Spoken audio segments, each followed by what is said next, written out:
Herkese selamlar arkadaşlar. Belçika'da yeni bir köpek aldım. Biliyorsunuz çocuğum doğacak ve çocuğun gelişiminin köpekle beraber olmasını istedim. Birbirlerine arkadaşlık etsinler. Çünkü biliyorsunuz köpekler bebeklerin gelişiminde, çocukların büyümesinde çok etkili bir faktör. Ben de çocuğum bir hayvanla beraber büyüsün ve hayvansever olsun istedim. Size prosedürler nedir, ne değildir bunları anlatacağım. Ben köpeği satın aldım. Ciddi bir para ödedim. Belçika şartlarında da ciddi bir para ama parası önemli değil. Barınaktan almadım arkadaşlar. Barınaktan alma imkanım da vardı. Sahiplenebilirdim oradan. Ama niye sahiplenmedim? Bunların hepsini size anlatacağım. Çok fazla uzun tutmayacağım bu videoyu. Aralara küçük küçük köpeğin videolarını koyarım. Sizler de izlersiniz. Köpek hakkında tecrübeliyseniz, yapmam gereken şeyler varsa yazarsanız da sevinirim. Ben küçükken bir köpek bakmıştım ama tabii büyüdükten sonra bu yaşımıza gelene kadar bir köpek bakmadık. Ama yeni yeni biz de öğreniyoruz. Her gün videolar izliyorum, soruyorum köpek bakan insanlara. Sizin de bilginiz varsa Emre şunu yap daha iyi olur köpek için derseniz sevinirim. Arkadaşlar ben bir tane Golden Retriever aldım. Aslında benim kafamdaki köpek şuydu, yani benim hayran olduğum, sempati duyduğum köpek Belçika kurduydu ya da Alman kurduydu. Safkan olacak böyle. Ama çocuk olduğu için arkadaşlar ben riske girmek istemedim. Her ne kadar eğitim verseniz de, bir de bizim vereceğimiz eğitimle bir eğitmenin vereceği eğitim bir değil. Köpeğin içinde kurt içgüdüsü olduğu için tabii ki de saldırma eğilimi olacaktır. Ben hiç riske girmek istemedim. İçimdeki bu köpek sevgisini de Golden'la taçlandırayım dedim. Hem apartman yapısına da uygun arkadaşlar. Bir kurt alsaydım, işte Belçika kurdu, Alman kurdu ya da İsviçre kurtları da var. Beyaz böyle güzel. Evin içinde çok alanı olmayacaktı. Sürekli enerjisini boşaltması lazım. Sürekli dışarıda olması lazım ya da bahçeli evde oturmanız lazım. Benim bahçeli bir evim olmadığı için ya da yeni alacağım evde bahçeli olmadığı için rahat edemeyeceğini düşündüm. Bir de çocuğa saldırma eğilimi olabilir. Bu yüzden Golden'ı aldık kısaca.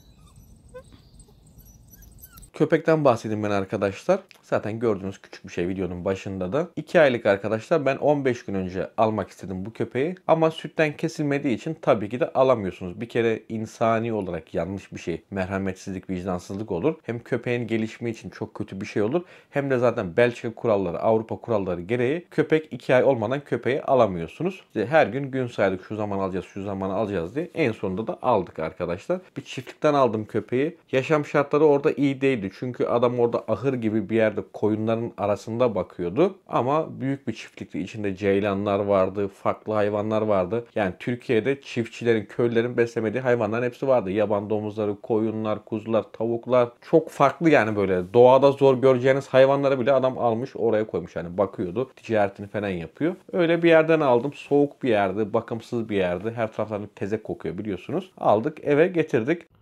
Şimdi uyuyor ama rüya görüyor. Rüyada şu anda. Çipleri, aşısı, her şey var. Hatta şöyle göstereyim. Avrupa seyahat belgesi bile var. Köpeğin Avrupa pasaportu var. Belçika'dan alınma. 2 tane de aşı olmuş. Önümüzdeki hafta ben bir aşı daha yaptıracağım arkadaşlar. Aşılarını söyleyeyim size hemen. Bilenler bilir zaten. Eğer ben doğru söylüyorsam aşıların ne olduğunu yazın, ya da yanlış söylüyorsam da Emre o değil deyin. Ben çünkü ChatGPT'den baktım ve parazit aşısı değilmiş arkadaşlar. Parazit aşısı bu hafta olacak. Tabi oraya gittiğimde de veteriner çipinden okuttuğunda ya da bunlara baktığında doğrusunu bilir arkadaşlar.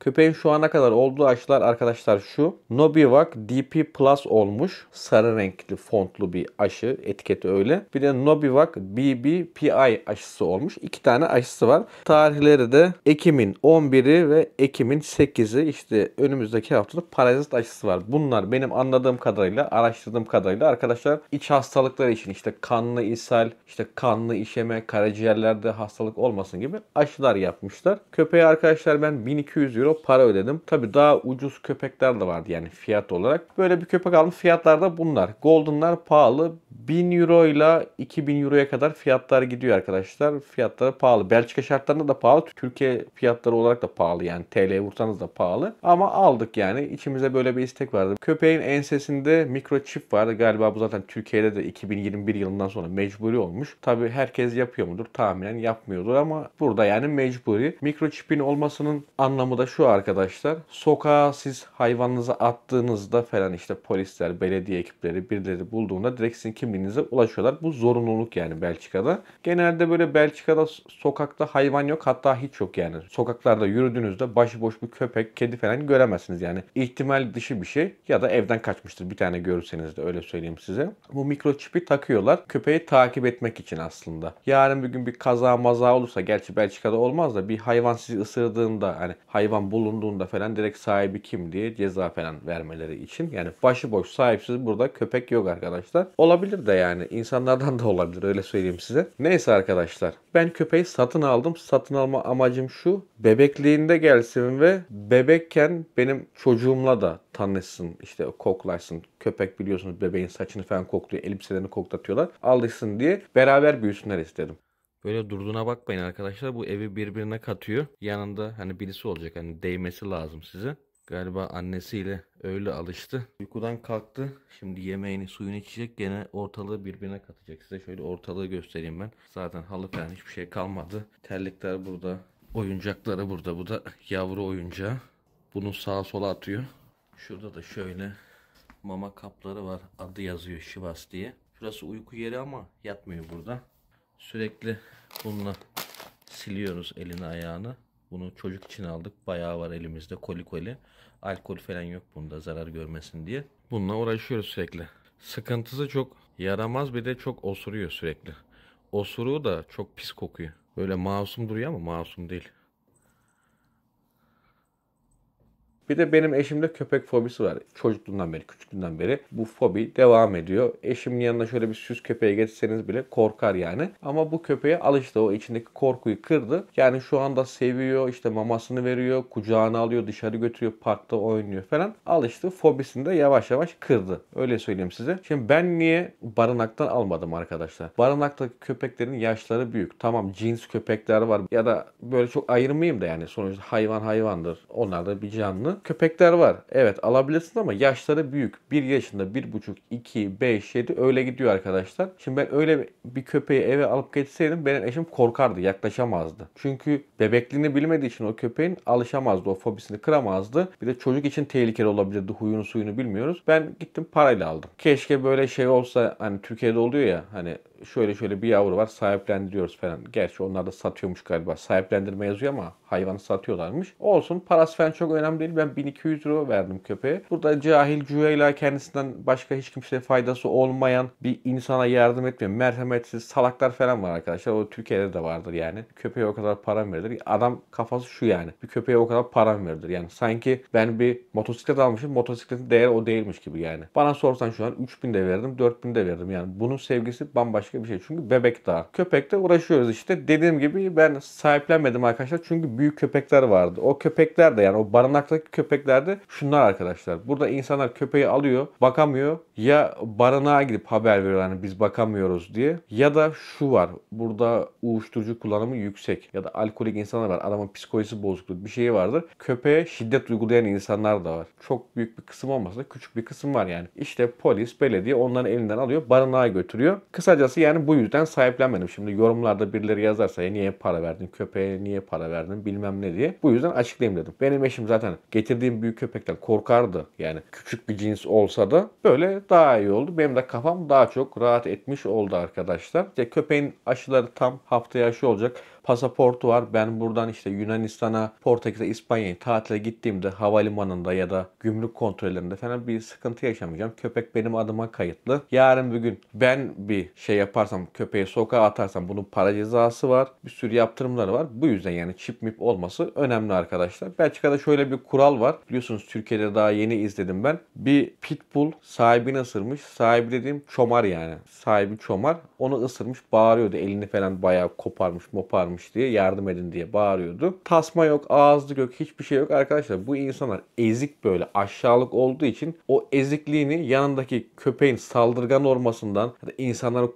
korkmasından, yani köpek üzerine kendisine bir saygı istiyor. Bu tipler. Ben o köpeklere tamamen karşıyım. Yani hayvanseverlikse bence bilmiyorum, yani çok yorum yapmak istemiyorum. Şimdi linç yemeyelim de hayvan muhabbetinden. Geçenlerde de bir Rottweiler motokuryeye saldırdı. Adamın ayağını bayağı parçalamış. Röportaj vermişti o da, sokağa çıkamıyorum, korkuyorum diye. Bu arkadaşlar tamamen devletin takip etmemesi, insanların eğitimi, bundan kaynaklanıyor. Belçika'da şöyle bir şey var. Ben köpeğimi dışarı çıkardığımda tasması olmak zorunda. Yok benim köpeğim yapmaz. Benim köpeğim iyidir, işte saldırgan değildir falan diye bir şey yok. Sen köpeği sokakta tasmasız gezdiremezsin. Kesinlikle gezdiremezsin, yani imkanı yok. Burada şehirlerin içinde hep parklar olduğu için, mesela ben şehrin merkezinde oturuyorum ama hemen şurada 700-800 metre ileride şehrin içinde orman var. Ormanda köpeğinizle gezebilirsiniz, oynayabilirsiniz ama o ormanın içinde de köpekler için ayrı bir park alanı var. İçeri siz giriyorsunuz, kapıyı açıyorsunuz. Bir tane daha kapı çıkıyor. Oraya da giriyorsunuz. Bildiğiniz bomboş arazi ama etrafı çit. Orada köpeğiniz tasmasız masmasız oynuyor. Ama sokakta koşsun bilmem ne o falan yasak yani, benim bildiğim. İnsanlar sürekli tasmayla gezdiriyor. Böyleydi. Kısacası köpeği işte bu yüzden aldık arkadaşlar. Köpek iyi yani. Ben sevdim bayağı. Biraz bebek olduğu için tabii ki de yaramaz arkadaşlar. Eve geldik. Apartmandan yukarı çıktık merdivenlerden. Kapıyı açtım. Salon ortasına koyduğumda hemen koltuğun altına kaçtı. Benim koltukların altı biraz yüksek arkadaşlar. En azından onun için yüksek yani şu anda. Oraya girdi ve yaklaşık 40 dakika boyunca ağladı köpek sadece. Çıkmadı oradan. 2 saat durdu orada ama 40 dakika ağladı. Ne yapacağını şaşırdı. Çünkü açık bir araziden getirdik biz onu. Bir de kardeşleri yok, işte annesi de yok. Gerçi kardeşlerini de hep satmış adam. Bir bu kalmıştı işte. Ben bugün teslim aldım. Dün teslim aldım. Bir salaklaştı köpek aslında. İşte 2 saat sonra çıktı. Mamasını, işte suyunu muyunu şey yaptı. Oyuncak verdim. Bir sürü oyuncağı var. Oynamadı. Daha sonra koltuğun üstüne koydum. Orada 2 saat uyudu. 2 saat sonra uyandığında aslında biraz daha iyi olmuştu. Böyle kendine gelmişti. En azından nerede olduğunu kavradı yani. Oynadık. Sonra ben onu dışarı çıkardım. Park gibi bir yere. Zaten bu bebek olduğu için de arkadaşlar tasmasını çıkardım. Hani özgürce koşsun diye parkın içinde. Orada bana bayağı bir alıştı, şey yaptı yani. Aramızda bir bağ oluştu. Hani ben yürürken bile gel demiyorum. Sürekli işte bacağımın arasına giriyor ya da yanımda. Orada sahiplendi biraz beni.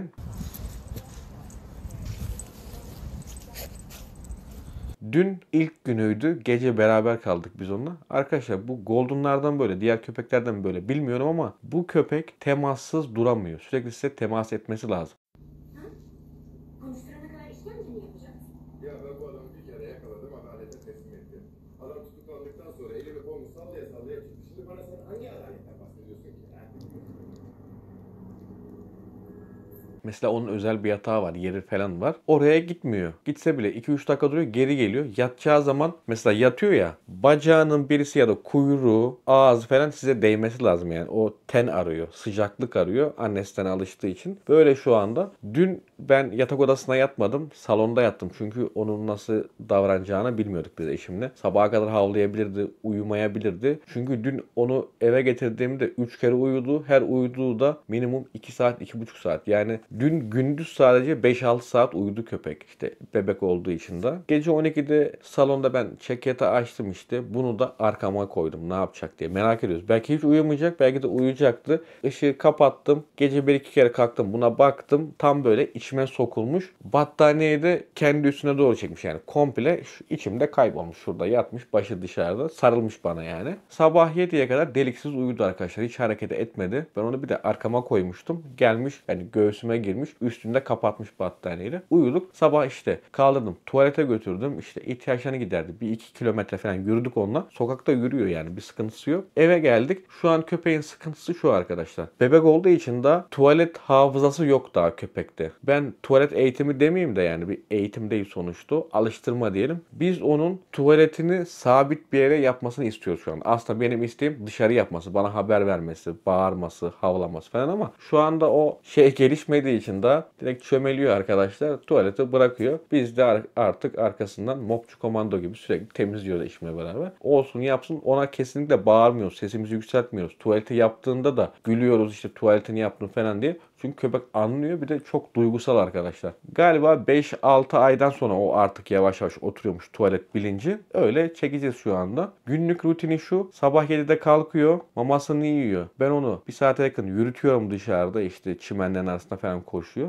Eve getiriyorum. 9'dan 12'ye kadar uyuyor. Sabah kalkıyor, 1-2 saat geziyor, işte yemeğini yiyor. Öğlen 12'ye kadar uyuyor. 12'de kalkıyor. Ortalığı yıkıyor bir salonda. İşte oyuncaklarıyla oynuyor, fırlatıyor. Biz oturduğumuzda bizi havlıyor, kalkın diyor, ya da terliğimizi çekiyor. Yani ayağa kalkın, benimle oyun oynayın diye. Mamasını yiyor. 1-2 saat daha uyuyor. 2 saat sonra kalkıyor, tuvaletini yapıyor. Mama, oyuncak, bağırma, havlama. Havlama dedim hani. Bize diyor ki kalkın diyor, yani benimle oynayın diyor. Sonra uyku falan böyle devam ediyor yani. Çok sakin, uslu köpek. Biz de elimizden gelen sevgiyi falan vermeye çalışıyoruz. Umarım daha da iyi olur. Çocuğum doğduğunda da beraber anlaşırlar. Artık 6-7 yaşından sonra da o şey yapacak, yani ona emanet edeceğim, diyeceğim bu senin köpeğin, sen bununla ilgilen. Golden olması da bir nevi iyi. Sizin vereceğiniz fikirler varsa açığım. Biz de öğreniyoruz yani yavaş yavaş ne yapmamız gerekiyor. Şimdi yarın veterinere gideceğiz. Veterinere gideceğiz dedim. Soracağız yani ne yapmamız lazım. Hangi günler gelelim. İşte ondan randevu alacağız. Mesela bize diyecek ki Emre her ayın şunda gel. Ayın 10'u olur, 20'si olur bilmiyoruz. 6 aya kadar her ay aşıya gidecek arkadaşlar. Parazit aşısı. Daha sonra ne aşılar olur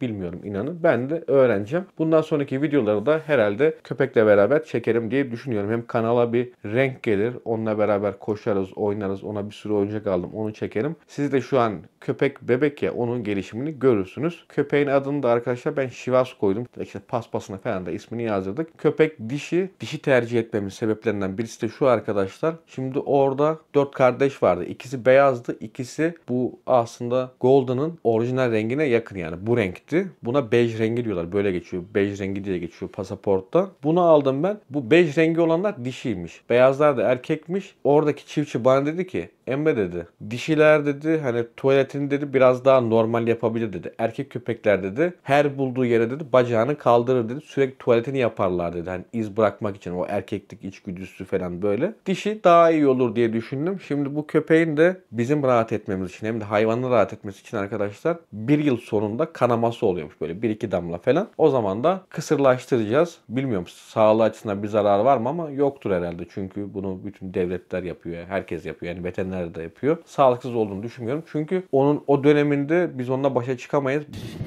Dur oğlum dur.